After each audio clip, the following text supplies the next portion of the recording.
Nigel from the Norfolk Fishing Channel. This morning you join me on a beautiful, bright, sunny, hot August morning. I wish. It's absolutely lashing down outside. I've come down today on the river to do episode 4. Today I'm going to do a complete guide to ledger fishing, feeder fishing. When I can get out, I'll just show you, switch around.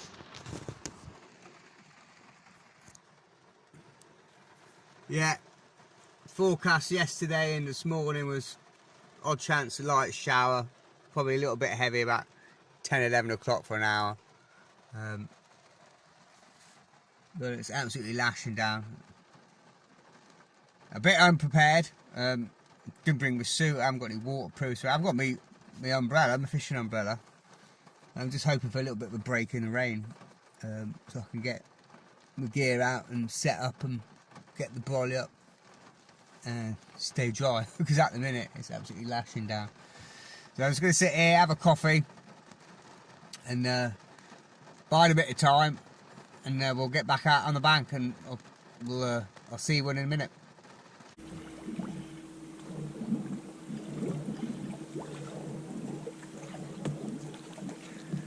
Oh, oi.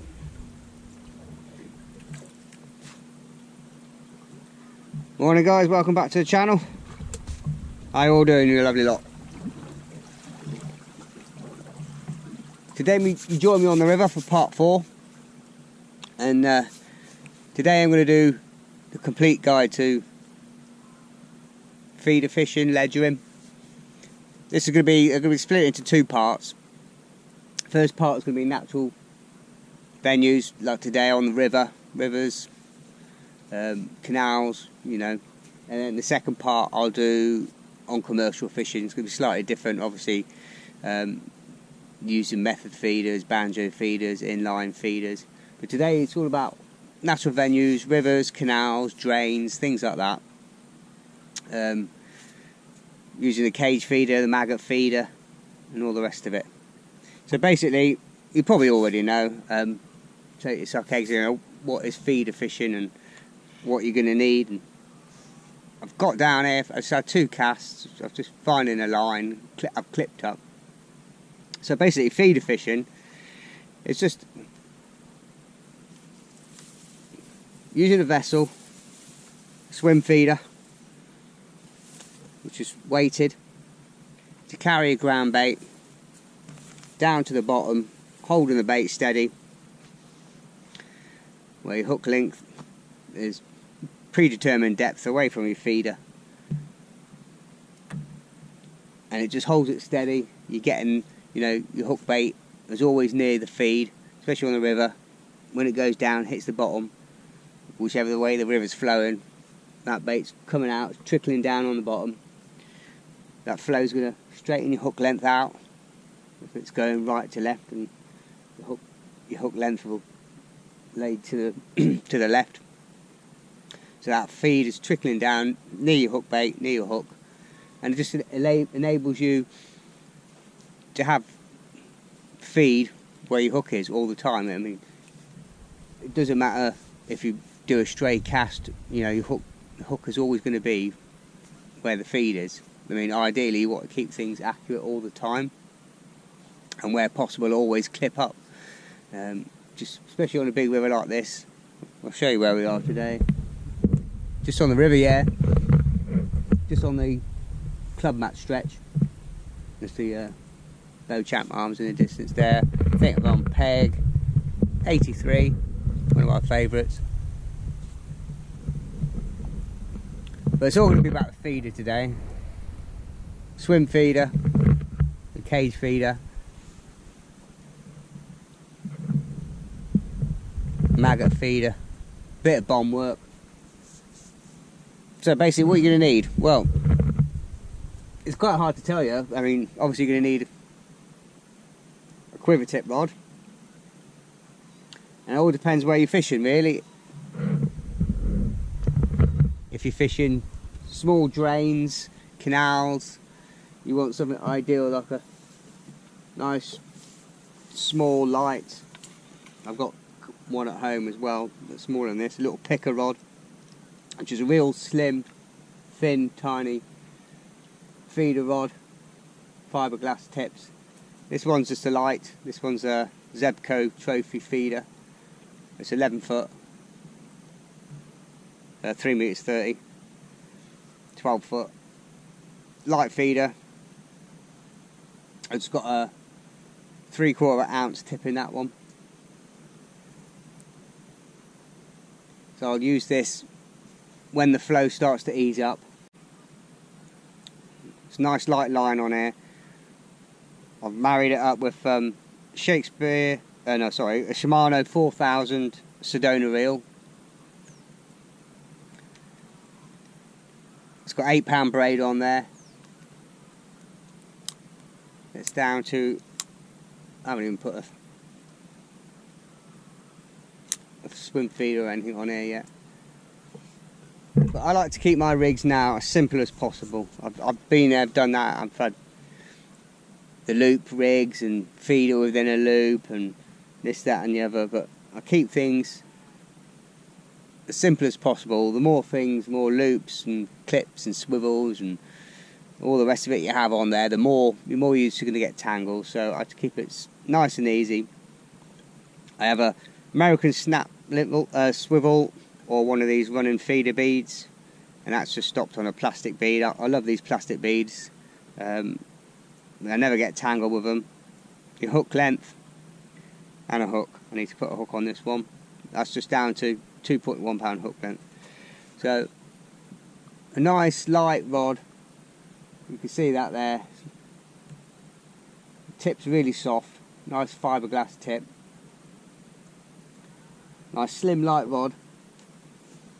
Just see those shy biting fish when it eases up. I mean, as I say, if you're fishing canal or drain, anywhere around the Boston, Lincolnshire drains, Cambridgeshire fens and things like that, and you don't need a big heavy feeder rod. But then again, if you're stepping up to things like, you know, the River Witham or the Severn or other decent sized rivers that a nice steady flow but non-tidal, you want a sort of like medium sized rod, where I'll be using like a 12-foot version of feeder rod. When you buy a feeder rod, it's imperative to, you know, get a good rod that comes with at least sort of like 3 or 4 tips.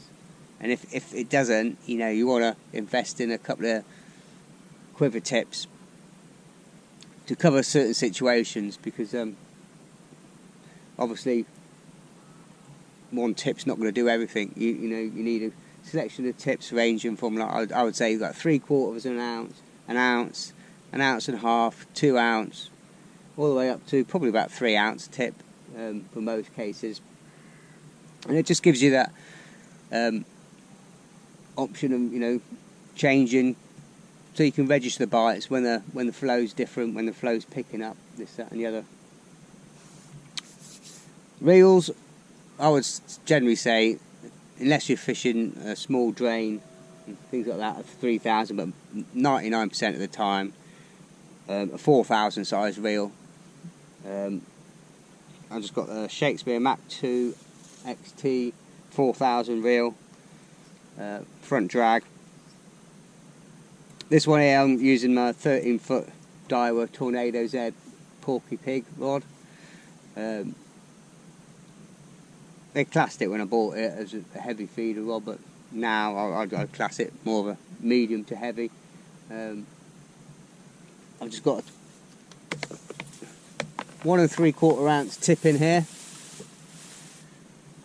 It's a nice carbon tip. Fiberglass is good, but it's very bendy, and it's obviously fiberglass is good for the lighter. Half, 3/4 ounce, 1 ounce, 1.5 ounce. But on a big tidal river like this, you want a stiffer, heavier material, so carbon tip works better when the flows. It doesn't bend right over like a fiberglass tip would. in the flow. So a nice carbon tip. You want a rod with a bit of stiffness and a backbone to it. This rod I've got a £10 shock leader on here, and that's running straight down to £4 main line.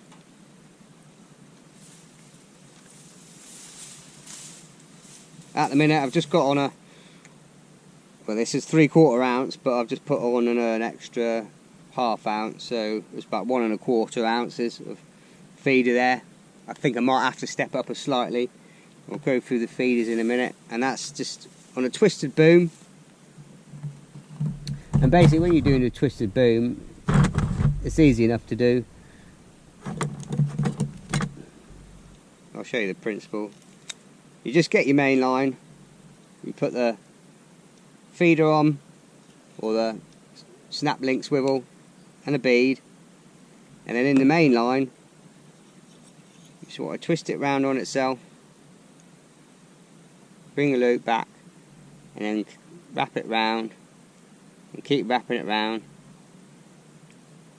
About 24 times I normally do, and then just keep pulling that down, building that twisted beam up. You want the twizzle really nice and tight. Keep twisting it round, say about 24 times. Keep pulling it down, winding it round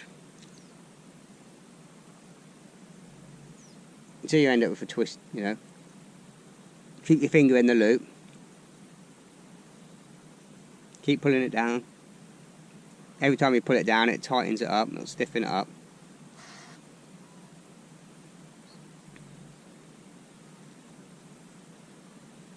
And so you want about sort of like a 2-inch length of doubled up twisted line.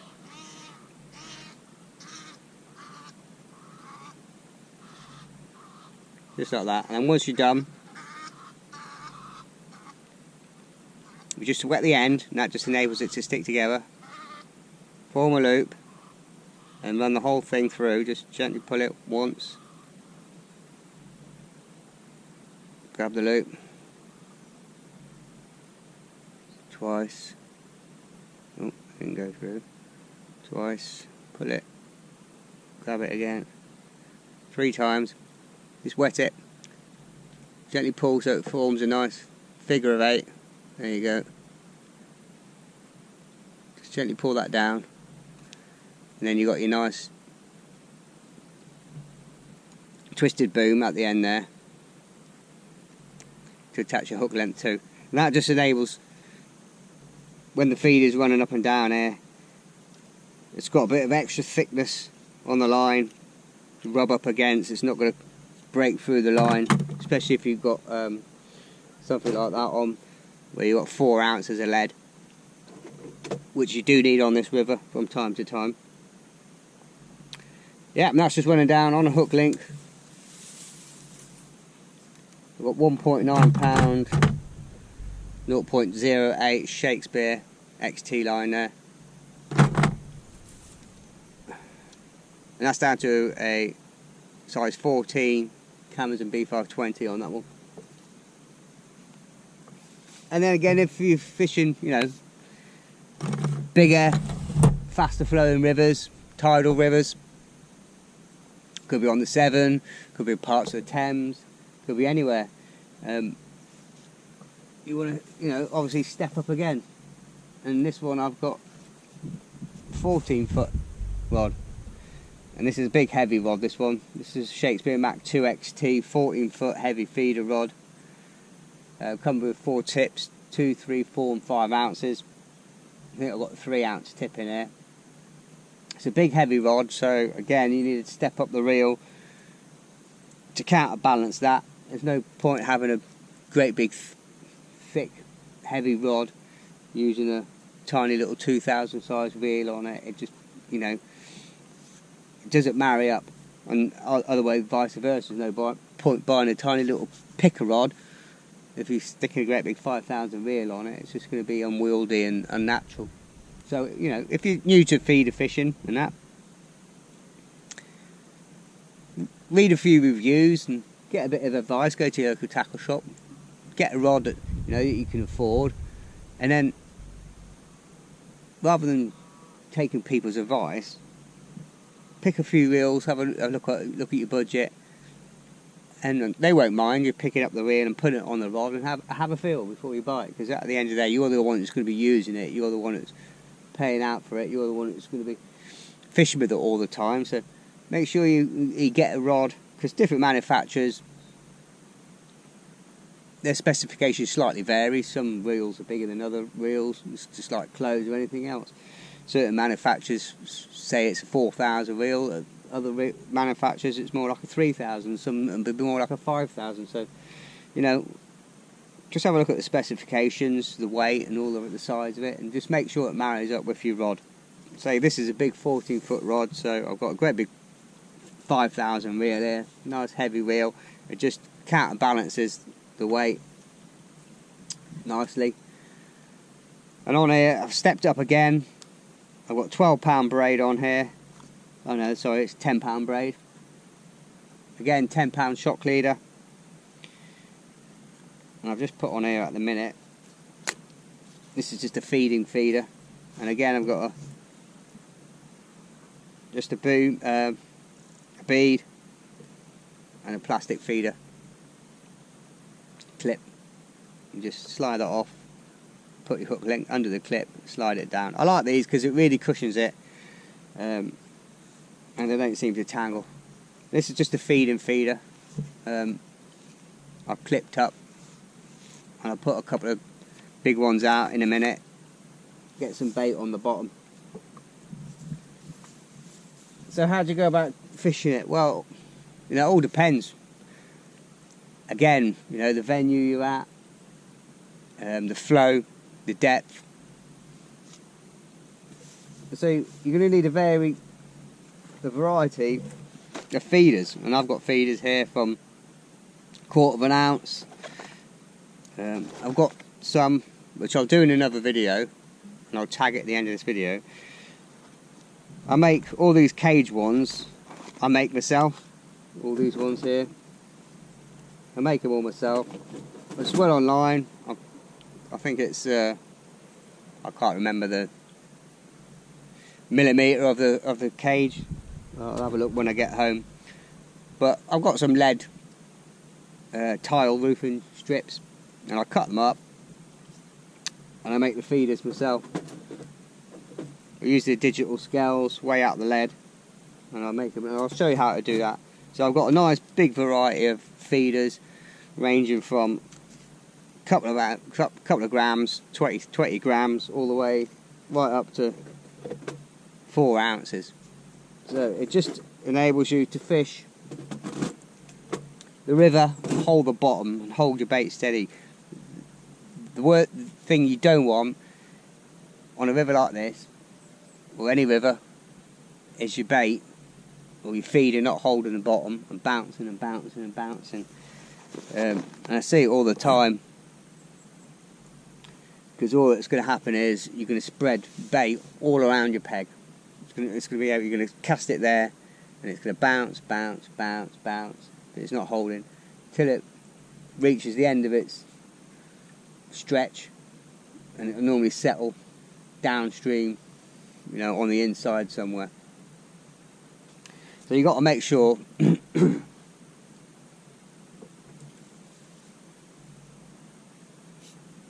feeder is heavy enough for the place, the venue. So how do you go about doing that? Well, you can put on a bomb and then just transfer the bomb to a feeder that is the same weight.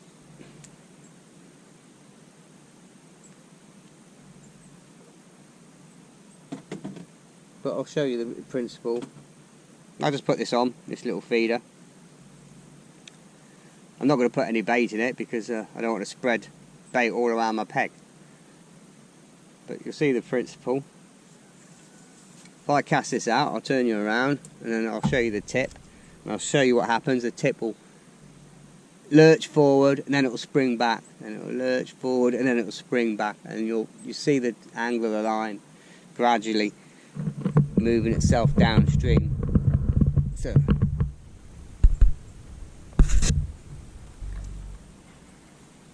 I'm just going to clip up. I've got them already clipped up. I'm going to hit the clip.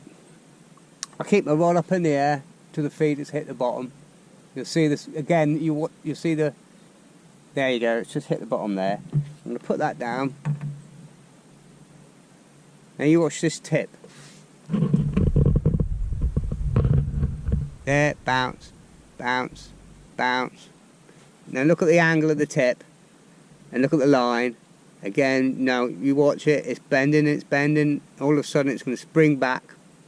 It's not going to hold. There you go. And again, that's moving. It's being picked up by the current and the tide. And again, there's no bait on there, so it's not a bite. Now that's just swinging around. And if you look at the line entering the water there, that feeder now is way down the peg. And if I reel it in, it's going to come up down here some way. And if you keep looking at that, look, it's just. And I see that all the time. People fishing like that, and I'm like, your feeder's not holding the bottom.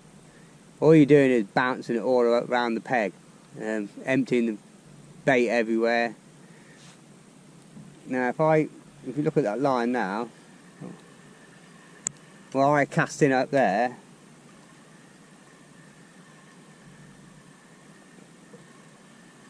That feeder, look at it. It's coming all the way down there. So, you know, that's not heavy enough, obviously. Step up the feeder. I'll show you the principle again. I'm going to step up this time to a 1 ounce feeder. So I'm going to put a little cage feeder on, which I made myself, and see if 1 ounces will hold.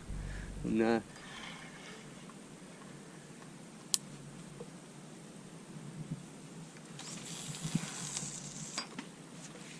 cast it in to the clip, hold the rod tip high in the air, keep watching the tip there. It's just hit the bottom, tips sprung back.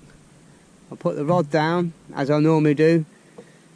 When you're fishing a river that's flowing pretty hard on air, don't wind down tight to the feeder. Again, what you're doing is you're putting a tight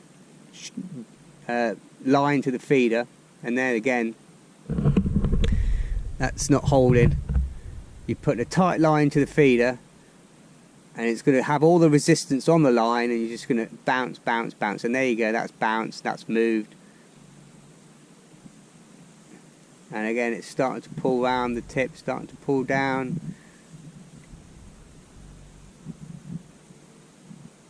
You can see that tip bent right over.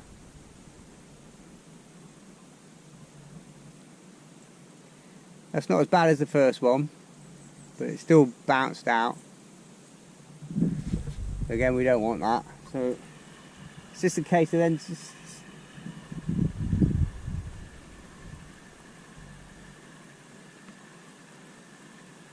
again, what you could do is get another.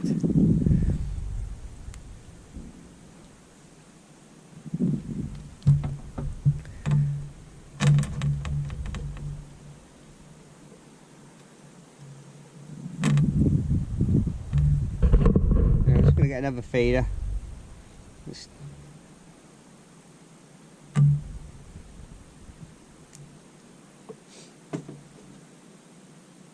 the one I was starting with.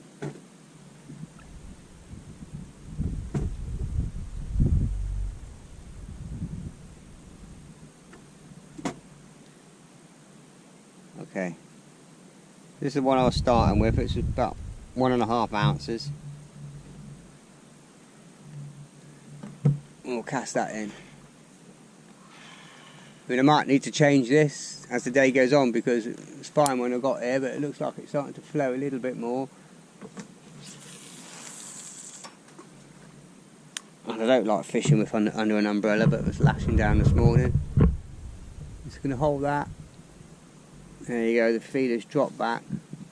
Just going to slowly put the rod down, slowly put it down. What you're doing is you're letting a bow form in the water. Then a natural bow forming the line, and that bow, it takes some of the tension out. You don't need as heavy weight. I mean, no, that's not. See that that's been just taken up now. If that spring's back, it's not heavy enough. What you could do as well to counteract that, I could lift the rod rest up higher. I mean, that'll pull more line out of the water. That should counteract it as well.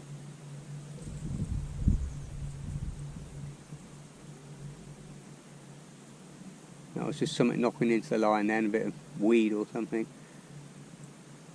But I would say I just, now, that flow's just picked up a little bit from when I got here. I'm going to probably need to step up again. Or what I could do is just lift the rod rest up a little bit. We'll try that. Because what you want, you don't want when you're feeder fishing. Let's lift, if I lift this right up, I should get a bit of line out of the water and hold that a lot more steady. There you go, that's holding nicely now, it's not moving. So,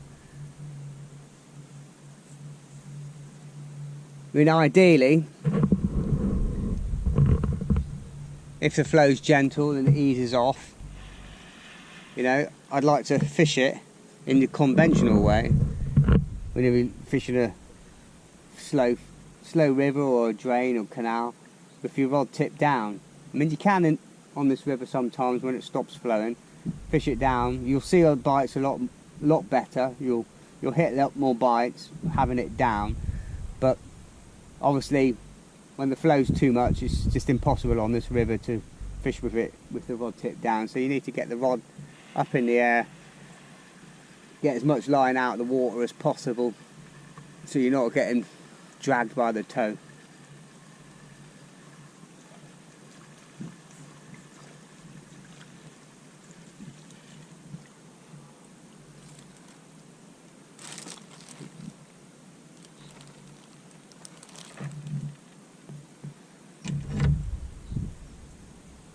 Okay, so you obviously feeder fishing, you're going to need ground bait as a carrier. And again, you know, I've got a load of masking tape here.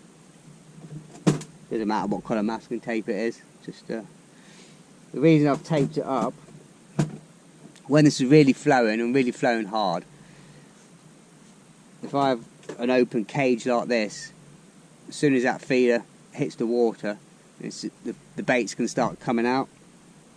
I mean, these are good ones. These Nisa feeders.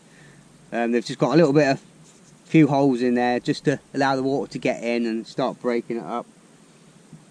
But sometimes when it's really ploughing through, I like to tape it all up so I know the bait is getting right down to the bottom before it starts coming out and breaking up. But it's not too bad at the minute. I'm just going to put a bit of bait on.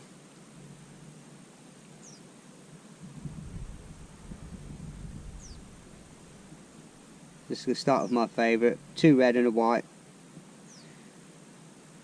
I've put 2 reds in the conventional way and the white one through the tail, just so it allows a bit of a... Now when you're starting, what I normally do, I have some more ground bait down there and I just put a little bit at a time in this tub here. Now if I'm starting on a normal day, I'd use the feeding feeder and I'll put, you know, anywhere from 6 to a dozen great big feederfuls like that in to kickstart the swim. But today I'm just going to talk you through the feeder fishing and how to do it and you know, obviously new to fishing, the best way of doing it is just build up your swim. So if you're going to build up your swim, I wouldn't put any bait in your ground bait. I just keep your ground bait, and I've just got my usual mix in there. You can see it on the other videos how I make it up. So you got your ground bait in here. It's nice and damp, but it's not too wet. I can add more water to it if I need to, if it starts drying out, but I don't want it, I said in my other video and showed you how you don't want it a thick heavy mess. You want it to break out the feeder. It's only a carrier to get your bait to the bottom. You want it as an attractant, so you want it nice and damp so you can squeeze it holes together and it'll start breaking apart. So I mean, as well, if you put all your bait in there, you're committing, you're putting all your eggs in one basket. You can't regulate your feed. If you want to put more feed in, or cut back if the fish, the bites are slowing up and you overfeeding, there's nothing you can do. If you add all your bait to the ground bait at the start, you can't do anything. If you think, oh, they don't want the sweet corn in there today, or they want more of this, more of that, you can't adapt it. So keeping the ground bait separate, and then just adding a pinch at a time, a few casters, a few bits of sweet corn.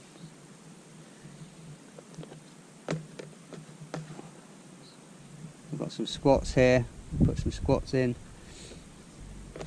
and a pinch of 2 mils. I'm just going to push this in, just using my finger and thumb to push it in like that, and then just squeeze out, give it a nice tight squeeze.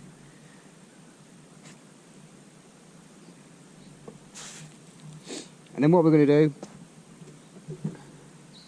starting off, we're going to be really active. Now coming up to, this was 24 minutes past 8, so I'm going to literally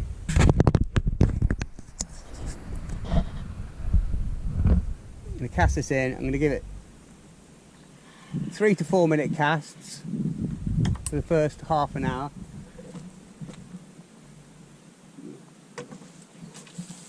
Bring the rod back, hit the clip, keep your arm up and locked, watch the tip, watch it fall back.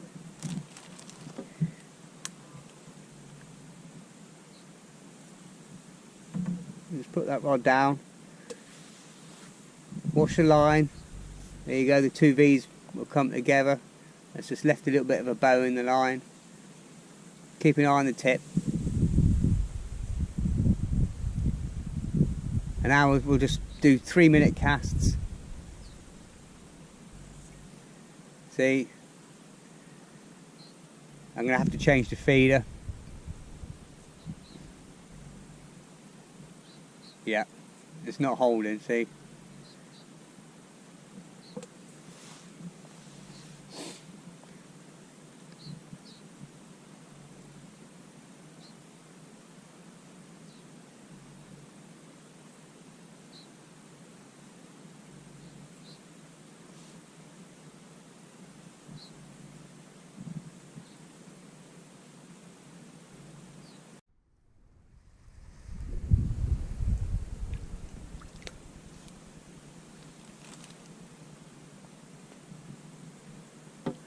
That's a nice roach, nice size roach.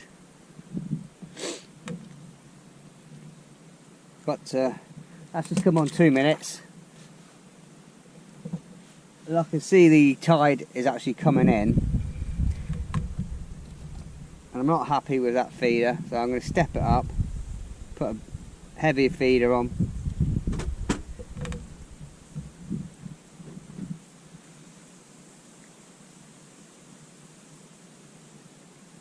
And if the tide's coming in and flooding, I'm stepping it up again to a 2 ounce feeder. And this time I'm going to try the taped up feeder. It's a little bit bigger. Again, same principle.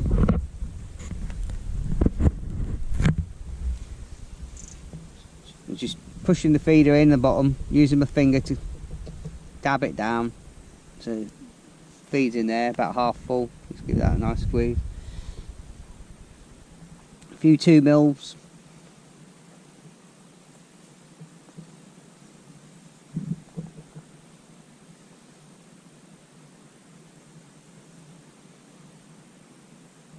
A few bits of corn.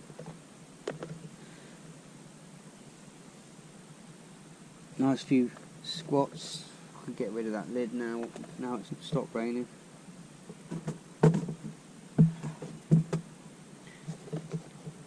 got a few pinkies here. And put a few pinkies in, just like that. And then use your thumb and your finger. Just press that in. Give it a nice squeeze.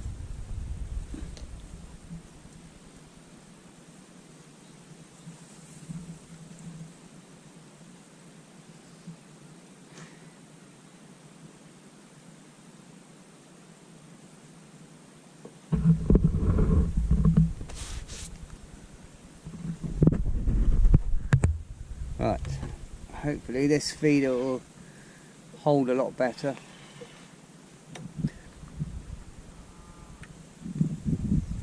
When you're casting out, don't put the feeder right to the tip. Leave a good couple of foot.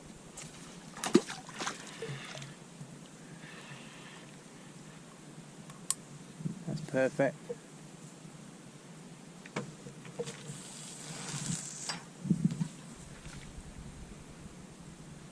Keeping my arm right in the air. That feeder's hit the bottom. And just slowly put the rod down. And rest it on the rest.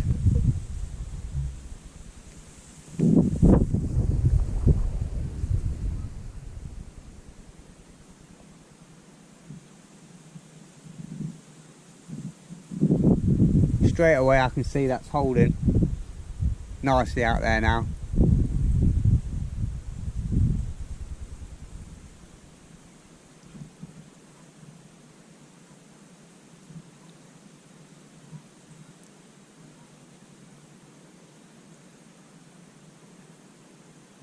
I mean, I might have to step up to the other rod in a minute. That tip's bending around a little bit too much more than I like, but oh, there's a bite. You can tell that was a bite. It was a sharp rattle. Not like it. And there you go again, another sharp rattle.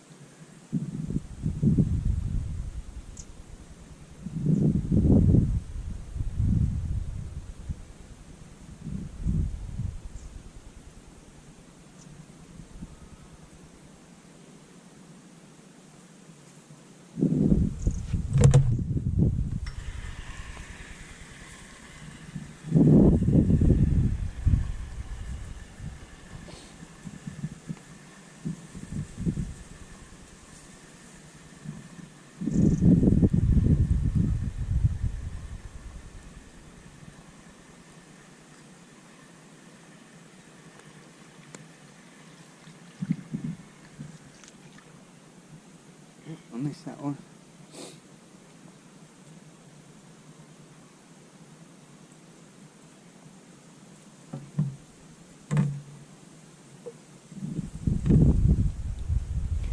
Bait's alright. Get that out again.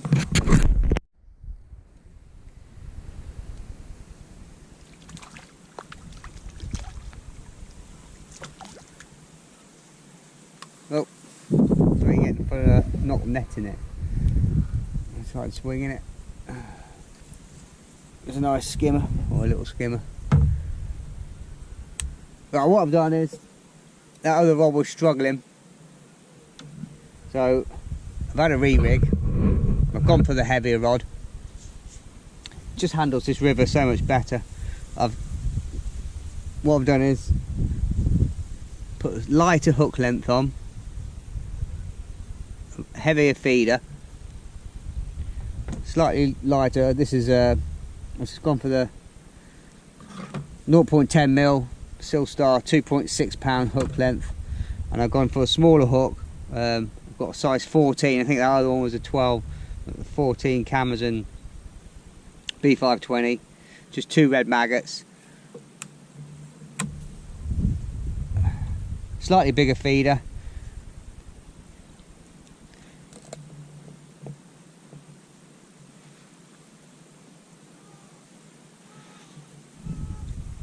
It's just holding a lot better. The rod's looking better, it's not bending over as much. And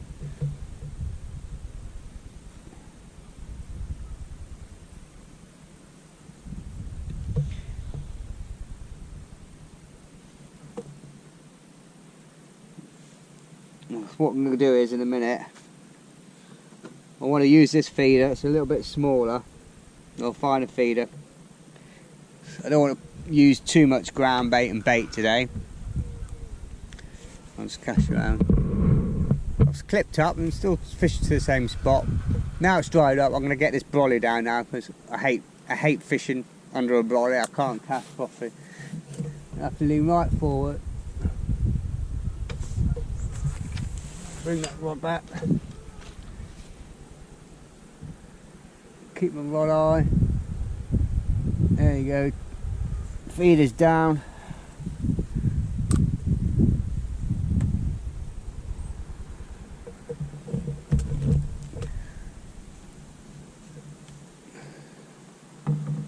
Let's get that settle on there. That tip's looking a lot straighter. The rod's a lot more powerful, this 14-foot rod. That's how I want it.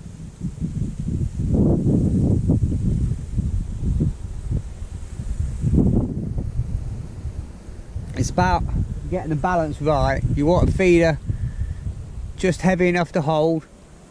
You don't want it overgun. You don't 2 or 3 ounces too much more than you need. You just want just enough for the feeder to hold, because ideally what you want when you're feeder fishing, you want the tip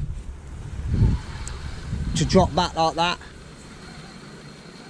You don't, I mean, most of the time you want a drop back bite. You want the fish to pick up your bait, and what that's doing is, because that feeder's just hold enough to hold, as soon as it touches your bait, it dislodges the feeder. As soon as this feeder dislodges it, the tip will drop back and you'll get a drop back bite. And theoretically the fish then hook itself, because the weight of the feeder will fly past the hook length. And oh, it's just come off. That's just come off. Oh. It's a little roach.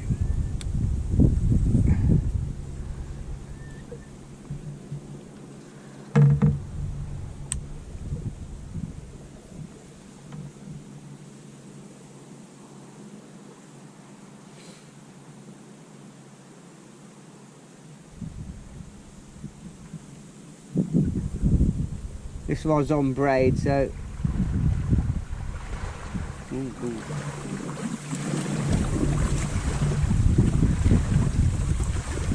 when you're on braid, you don't really strike. You just lift the rod up.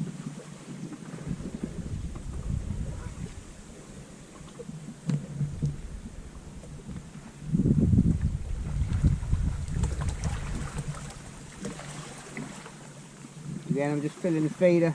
A few maggots, or a few pinkies, a few squats, some 2 mils and casters. Squeezing that in nice and firm still.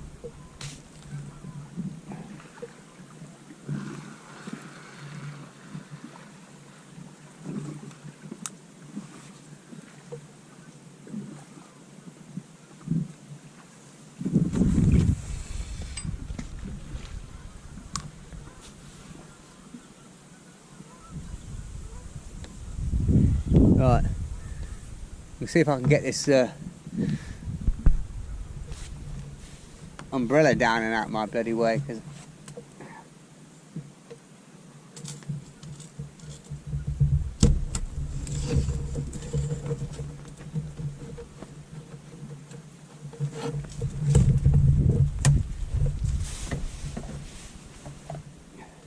that's better.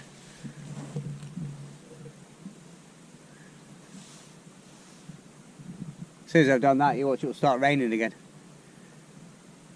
Oh, there's a bite, and there's a bite. A little tremble there.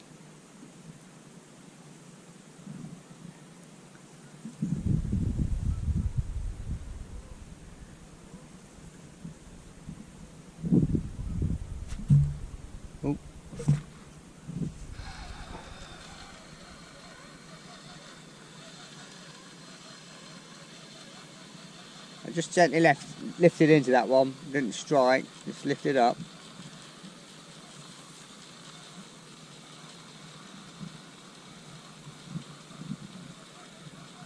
Don't wind too fast and too hard if you're fishing with braid. I've got a shock leader on, but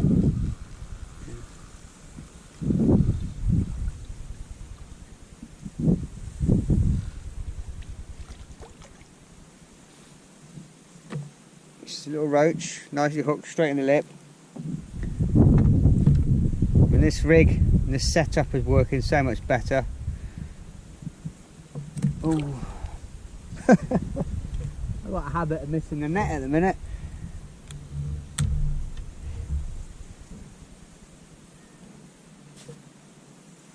All day yesterday, I think about 6 fish. I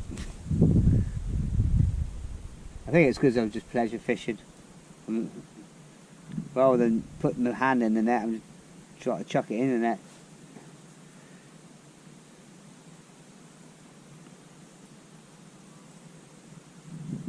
I'll just turn you around in a second.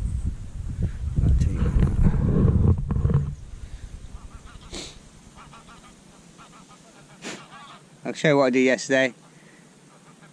You got your maggot, and you got the thick end and the tail end. It's actually the other way around actually, they're just little breather holes. The thick end here, underneath the maggot, there's a tiny little neck of skin. That's where you want to be hooking them. Underneath, through the neck of skin, like that. I'm just going to put it.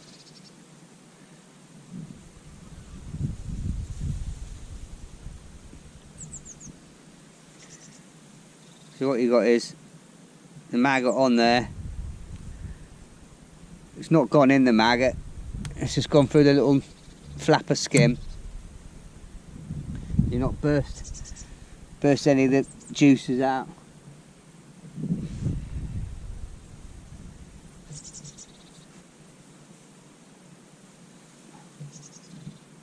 Putting quite a few casters in, I know, and squats. I know the bream skimmers, I love the squats, casters and 2 mils. So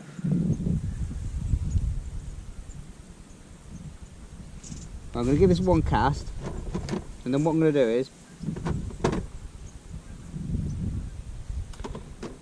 put this feeder on. I know it's not heavy enough, but I'm going to add some weight to it. Right, I'll point you this way, and you can see when you're casting, and I've got at least about 2.5 ounces on now. Got it clipped up. I'm keeping my forearm locked. I've got my finger on the line. Keep this forearm locked. Keep it straight. Bring it all the way back. Look out in front of you. Feel the weight of the feeder. And hit the clip.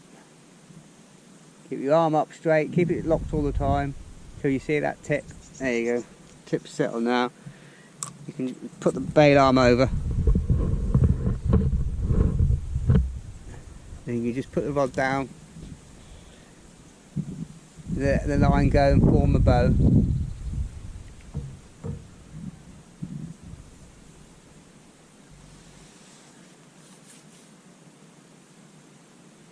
Okay, so we'll wait for a bite on that, but while we're waiting for a bite on that,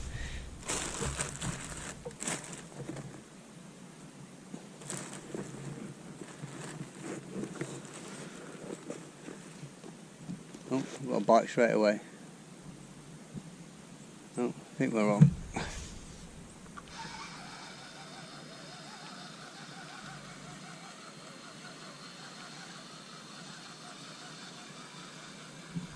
So when you're fishing with mono, you'd have to sweep the rod hook back over your head and give it a nice. There's a lot of stretching monofilament line, but when you're fishing with braid, zero stretching it. The only stretch I've got is in my shock lead a bit.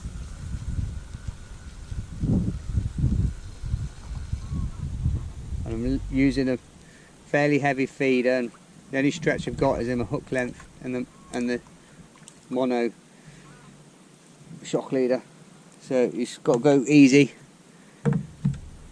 One thing I want to talk about as well is, say with feeder fishing, you say, well, what main line do you use and what hook length? Well, it all depends on numerous things. If you're fishing a slow moving river, canal, drain, whatever, or somewhere there's not a lot of flow, it all really depends on the size of the feeder that you're going to be using and the size of the lead. I mean, if you can get away with a tiny little feeder like that on a big drop back, missed that one. If you can get away with a feeder like that on a canal like that, you could probably, I would say the minimum you want to go when you're feeder fishing is about £4. If you use a monofilament line, £4 would do most average rivers. Missed that one, big drop back. But then again, if you're stepping up to bigger rivers using heavier feeders, you obviously want to step the line up to £6–8.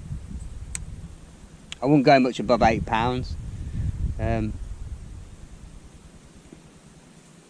then braid, you can get away with a little bit heavier braid because braid's a lot thinner diameter for its braid constraint. So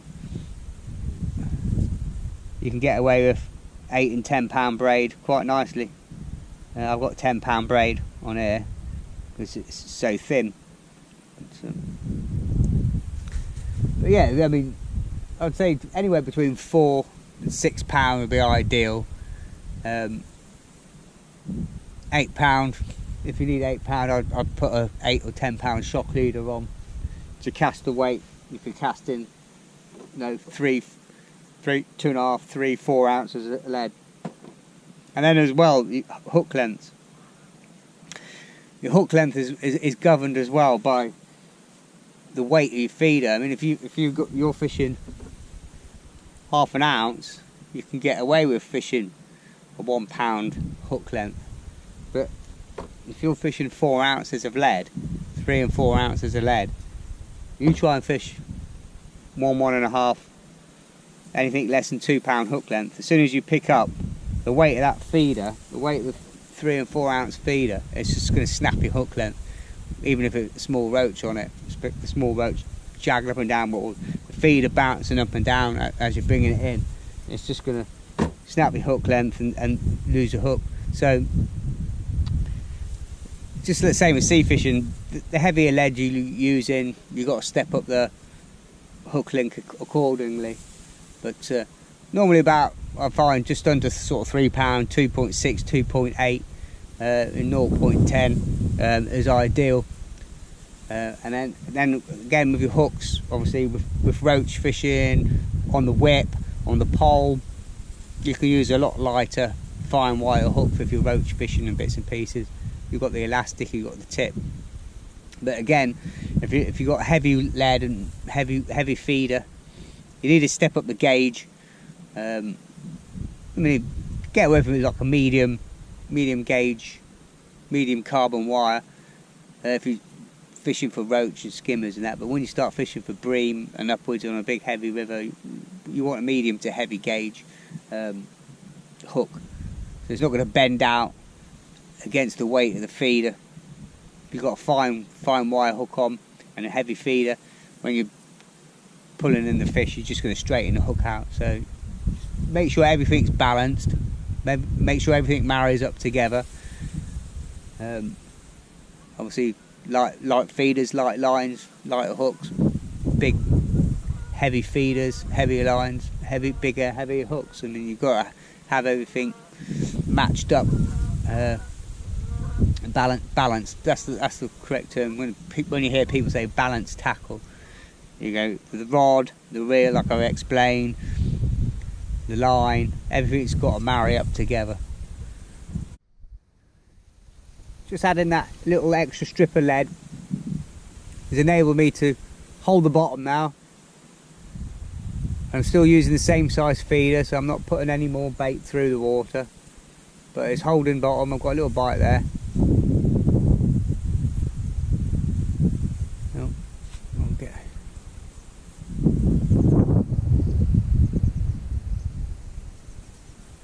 Tiny little knock.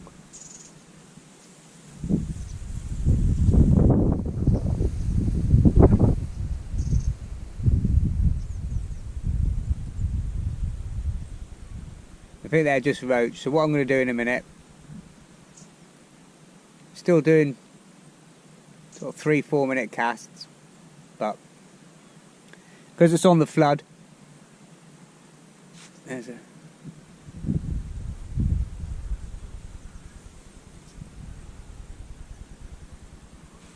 because the river's on the flood, I'm going to put some bait in. I'm going to use the feeding feeder. I'm going to put some bait through, get some bait on the bottom.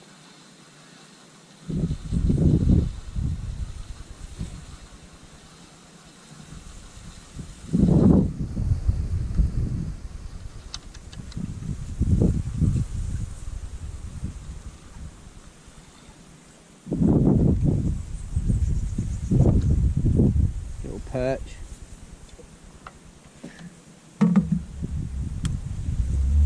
So we'll try and drag some fish into the peg, get a load of bait down. It's a big tidal river. I mean, normally if I was on I came down here and it was getting towards slack tide, or parts of the Bure or parts of the River Thurn, I would keep to this approach, little and often, build the peg up, but I know this river quite well and it does respond well to quite a lot of bait. The bream respond well to a lot of bait.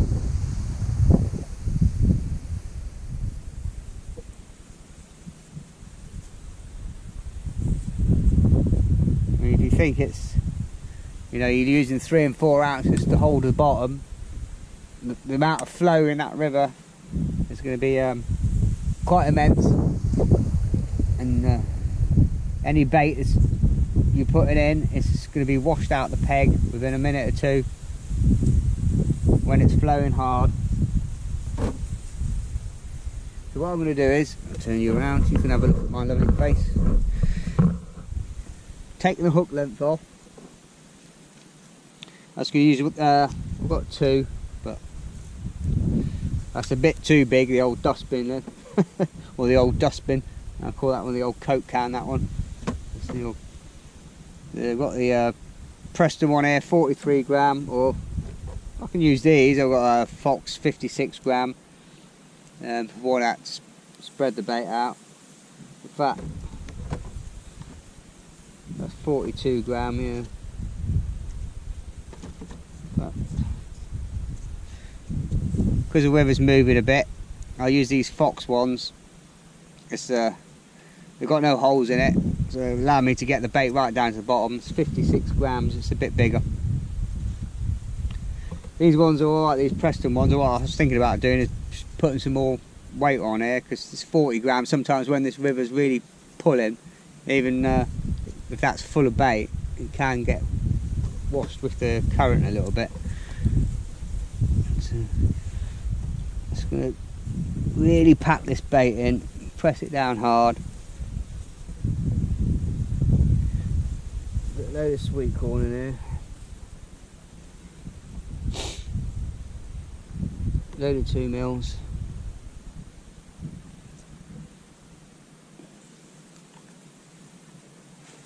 I'll vary. I just put sweet corn and 2 mils in this one, and then I'll squeeze it hard. I'll put about 5 or 6 of these in, I think. And I'm just going to still clip up. Still got the clip on, so I'm going to hit the same distance every time.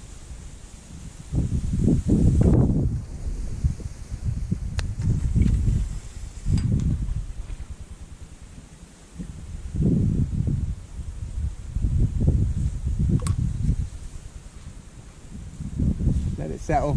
Give it a quick shake.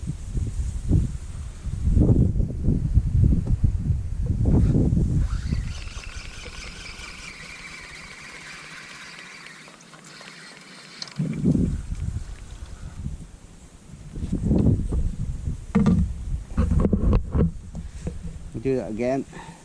This time we'll get a load of casters in there, because I know they like the casters. Loads of squats. The bream loves squats and casters. I've got more ground bait down there.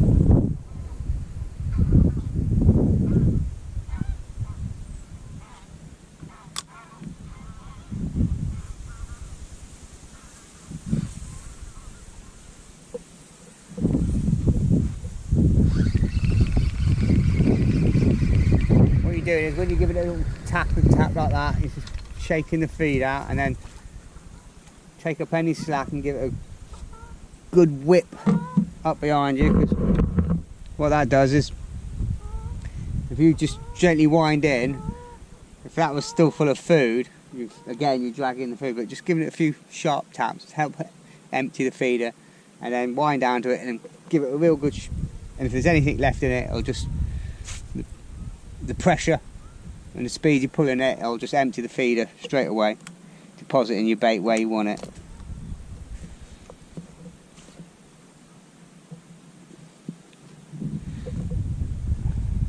I'm just going to add a little bit of water to this, just to start drying out a little bit in this breeze.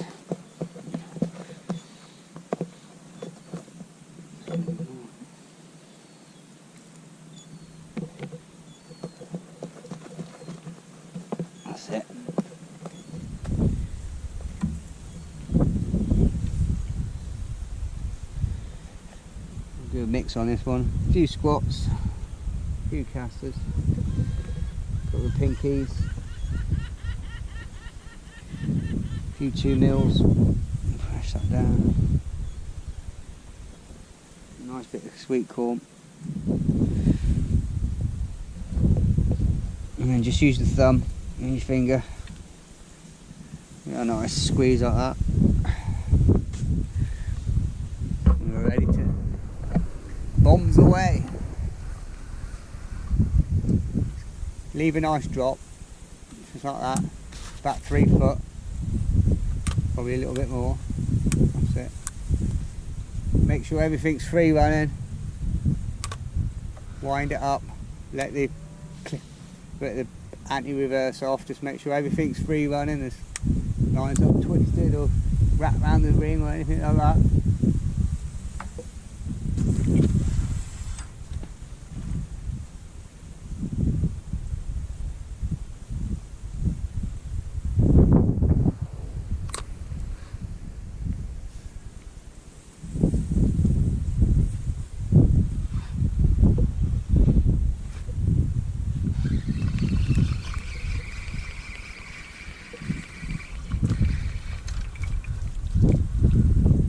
Do one more and we'll get the feeder back on.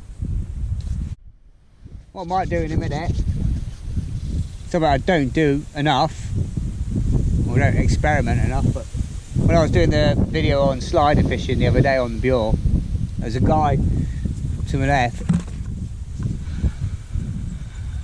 who I thought he was carp fishing. He had vital arms and a couple of feeder rods, but it was just fishing pellets. Pellets and small boilies. And he was catching bream after bream after bream, you know, decent bream. And I've done it before on here, but because I'm a bit of a die-hard conventionalist, I suppose, where I like the old natural baits, maggots, worms, casters and all the rest of it, but you know, I would probably say, you know, 9 times out of 10 now, or especially from spring, summer, autumn time, pellets and that will probably outperform.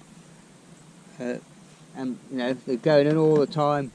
The Eastern Europeans, they fish pellets all the time on the river. I've seen them with buckets. So I've got my little bait tub here.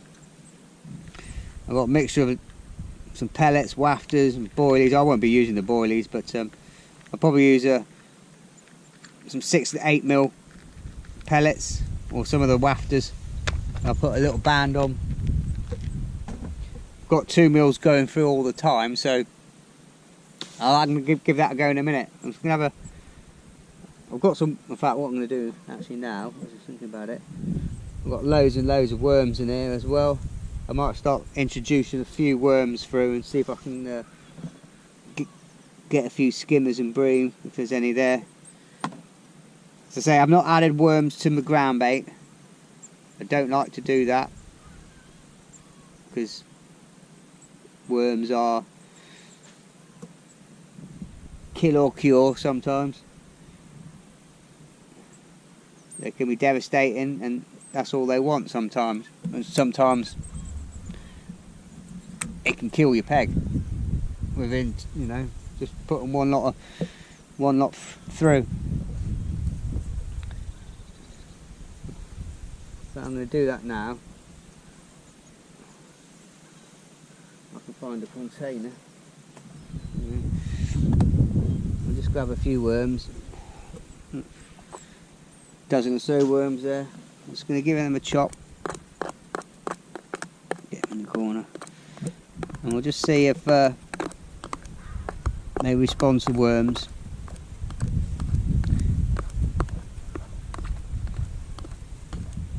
Doing it this way, just a couple of feederfuls. I'm not going to put all of that in. If it does start making the bites go funny, sometimes, as I say, worms could kill your peg. So I don't like to, once they're in, and that's it. There's nothing you can do. I'm going to give the worms a go. I'm going to have a little bit more of an experiment, play around today. I'll keep the bait going in, still keep casting every 3 and 4 minutes.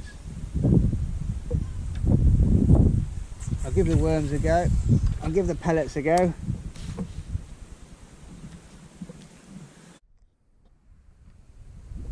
Yeah, that flow's just starting to ease up a little bit, so I might be able to get away with taking that strip of lead off and using a lighter feeder.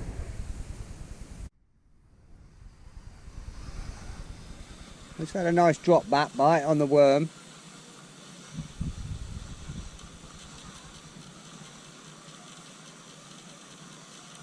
There's something on. I don't know if it's big or not.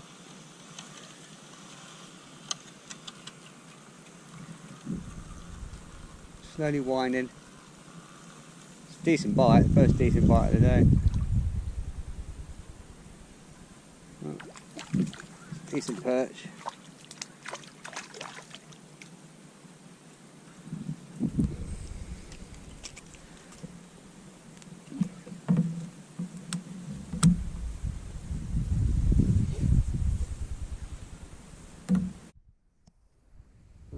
Worm's working really well.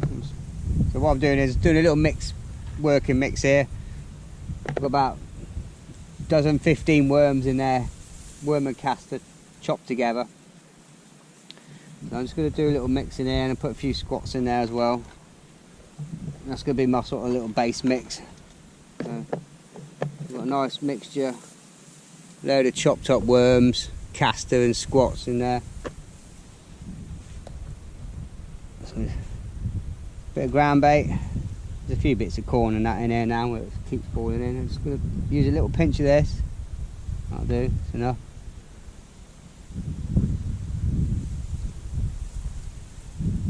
A few pinkies, just a few 2 mils.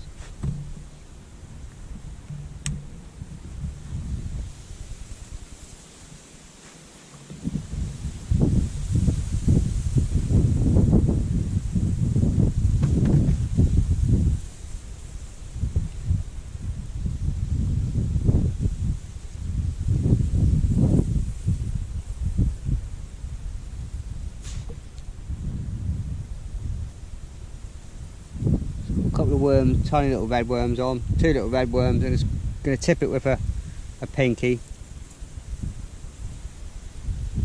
just so it holds that hook point proud, so the worm's not folding itself over and masking the hook point.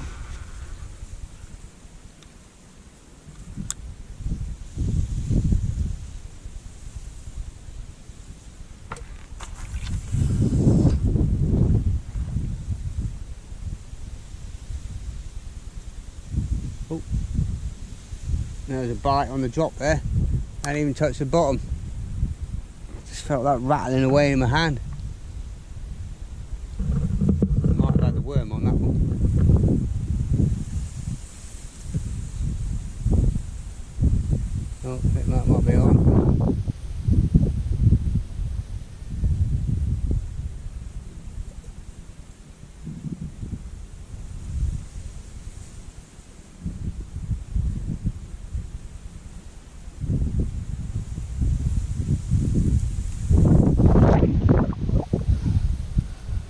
I really responded to the worm.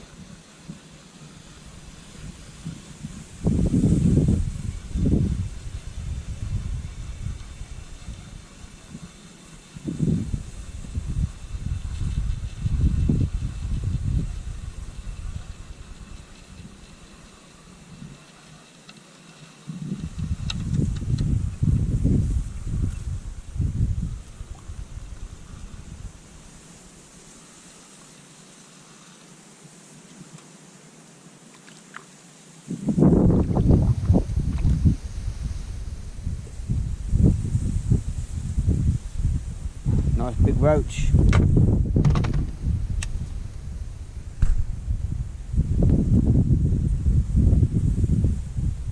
Nice fish.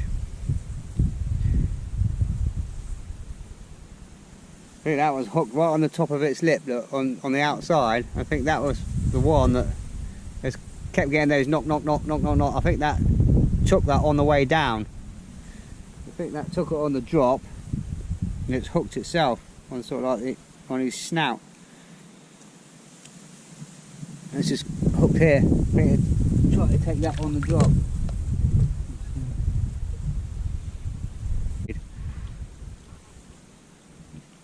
Unhook that.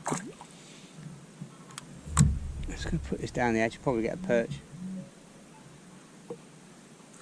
Let's put that down there. See if we get a perch or something while I'm waiting.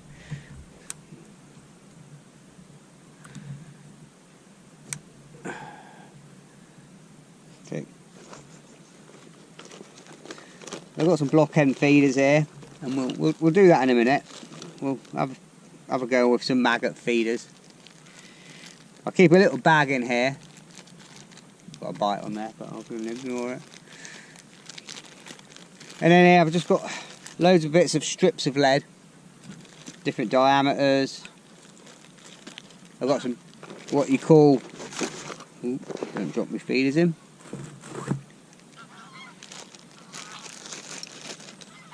I'll cut them all different shapes and that, so I can hook them in. I've got the old school, what you call dead cows. Loads of bits of lead that I can add on to my feeders. So I know this one's not holding the bottom, but I think it's only just not holding, so I think maybe a strip like that will be enough.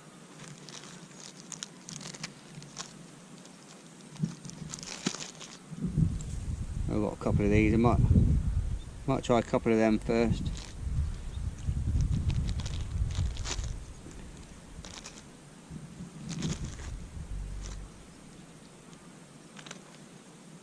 Yeah, one of these might actually do. If I can. No, that doesn't fit in there.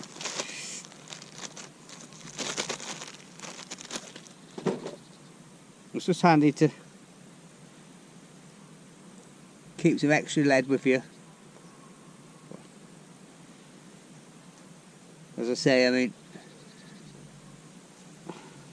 what I'll do is I'll just mould that round the original lead, rather than stepping up to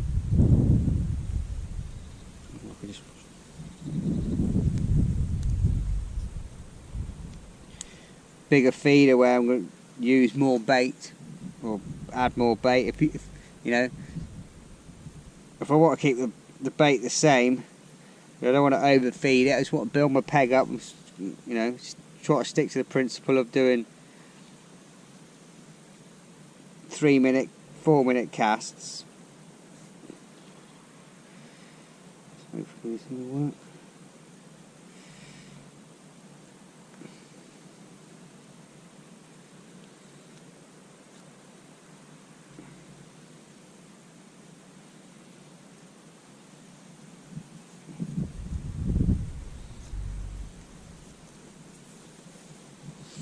There you go.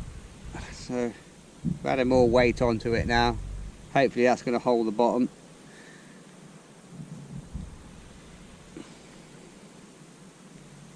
That's on there nice and tight. We'll try that one. That hopefully should hold the bottom now, and there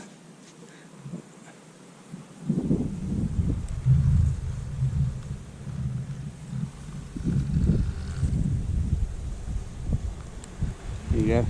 That's one was just left down there.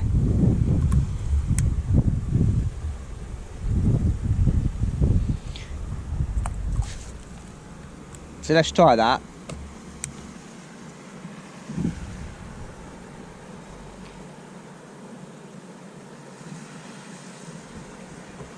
It might not work. You might want more bait, but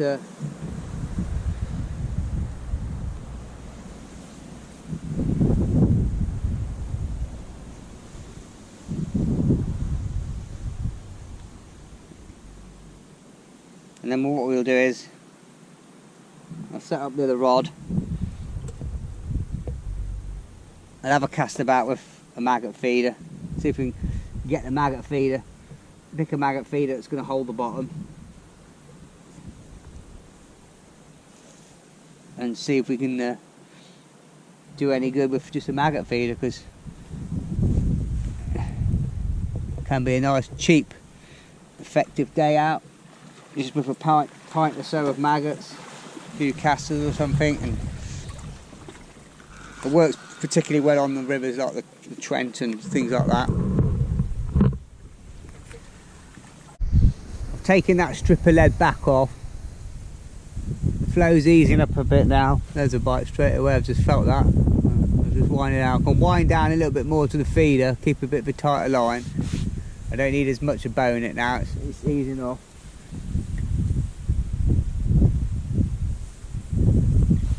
What's the time? So I'm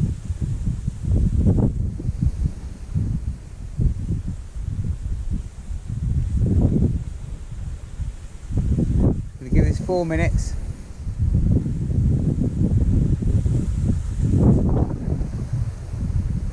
Just about responding to the tide and the flow. If I can get away with less lead, I'll get away with less lead, and there's a bite.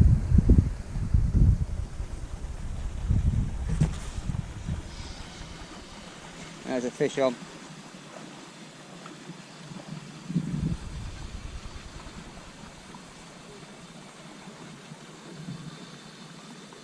Not a big fish, probably a little roach.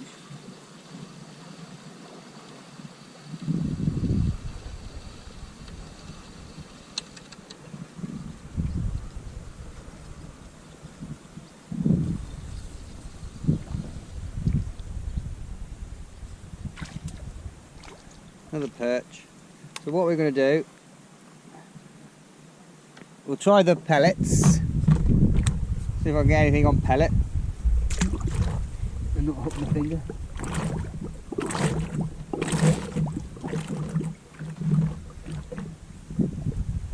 It might be a case of sitting waiting for a bite.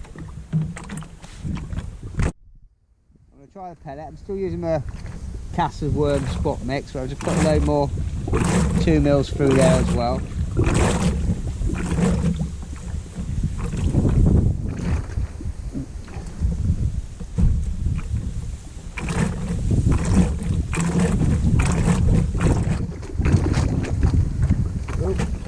sort my peg out in a minute because it looks like I might get a bit washed away. Well, I'll give it, hang on. I've just moved all my stuff way back up there, and you'll see the water starting to come through the base of the platform here. And I've got a band on and an 8mm pellet, so we'll get this cast out and see if we get anything off on the pellet.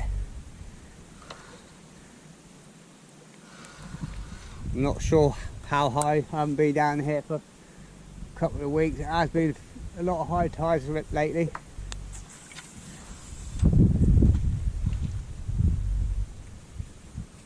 I'm hoping it's not going to come too much higher, but I think it might be a case of retreating a bit, because as I've got just got up to move the stuff back, obviously the river must cut around there a bit where the weeds are, and the water is actually in these rushes of weeds behind me here. So we've just got to watch it. It is behind me, but that was already behind me anyway, but it's just starting to come through the platform a little bit. As long as it doesn't go too much above the board walkway, I'm alright. I just put a pellet on, so might be sit and wait for a couple of minutes, but I'm still going to stick to the 4-minute casts. One thing I'm going to do, because when I just got up there, I forgot my flask. So it's 5 to 10.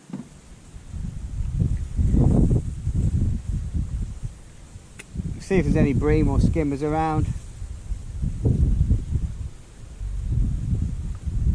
At one pellet.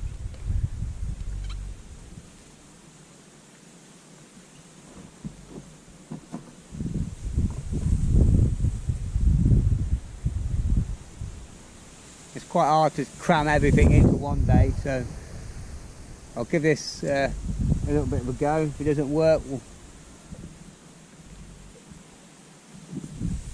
Oh, that's better. Nice coffee.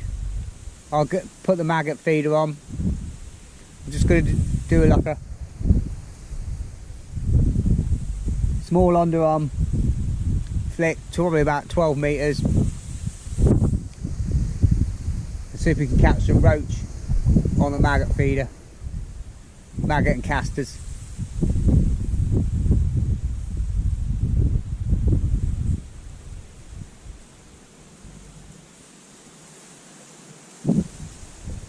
I think it's going to be more of a sit and wait for anything on the pellet. I think you probably would have to be feeding more solely pellets. Well, obviously I've got maggots, casters and worms and that going through, so if I was just solely feeding 2 mils and 4s and 6s, I'd probably have more of a chance for them getting tuned onto it. But I've had the 2 mils going through all day, so we'll see.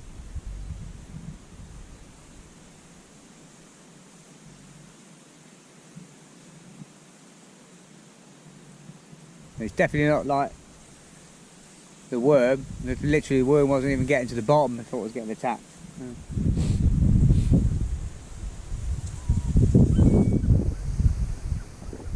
But if it's a case of waiting 5-10 minutes for a bite and getting a 5 or 6 pound bream, or you know, using maggots and worms and casters and getting a 2-3 ounce fish every chuck, I mean, you got to sort of like figure out what you want to do. Sit and wait for big fish, or just catch small fish all day long and hope for big fish come along. It's all a gamble. It's all guesstimations. How's that, guys? Alright? You see any better? Let's move you under the brolly with me so you don't get wet. Thought we might be lucky and it keeps dry, but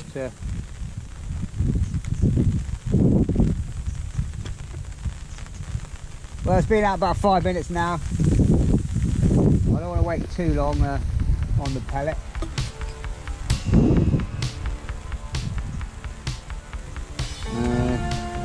And that water's coming right up under the board here now, so I need to be a bit careful here.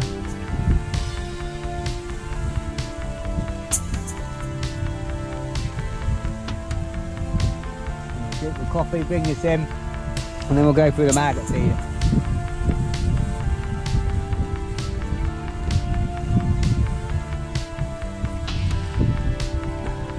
I think we might be getting wet feet today, but it's all for a good cause. Okay, we'll bring this in. We'll explain the principles of feeder fishing and using the cage feeder. I'll go back on it later on.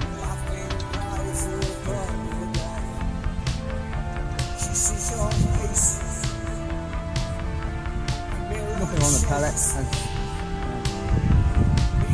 Just take that off. It's on a band. Unhook it. Just under the hook. And then we'll try the maggot feeder.